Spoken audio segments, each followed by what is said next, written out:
in 1769, in England, English mine operators were using the power furnished by horses to pump water from flooded mines. Mine owners naturally thought in terms of the number of horses needed to do a certain amount of work.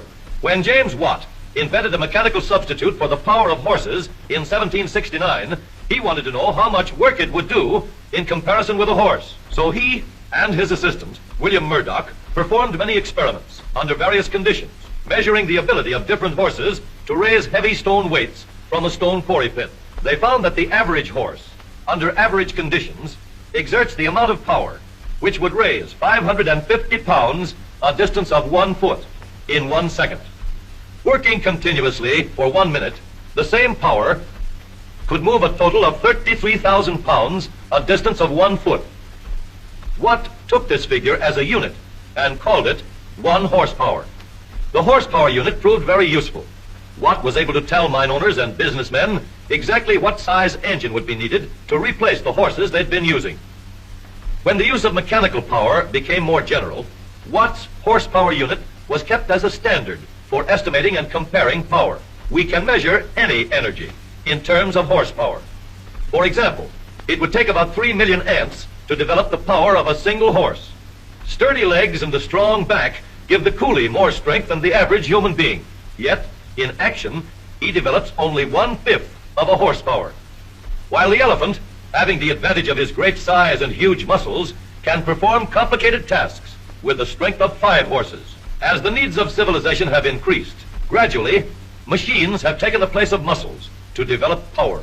Today, man gets power from many sources. The power of steam, the power of water and electricity, and the power of the internal combustion engine. As engines developed by man have grown more powerful, they have grown more compact. This perfect miniature engine has 4 cylinders, but it develops only 1 horsepower. On the other hand, the largest and most powerful internal combustion engines in the world, located at a power plant in Chicago, have only 4 cylinders apiece. But each of these giants drives a dynamo, which generates enough electricity to do the work of 10,000 horses. It isn't a number of cylinders. It is the size and design that is important. In an automobile engine, likewise, there are many factors that control the amount and the kind of power. Feature by feature, part by part, cylinder by cylinder, the horsepower of automobile engines has been increased. Power and economy in the modern automobile engine result from the careful design of many features. The carburetor is designed to handle the gasoline efficiently and accurately, to get the greatest advantage from the fuel. Intake manifold passages and valve openings are designed to supply quick reserves of power with economy. Precision-fitted pistons give stamina and durability. The cooling system keeps the engine operating at a constant temperature, developing full power at all times and under all weather conditions.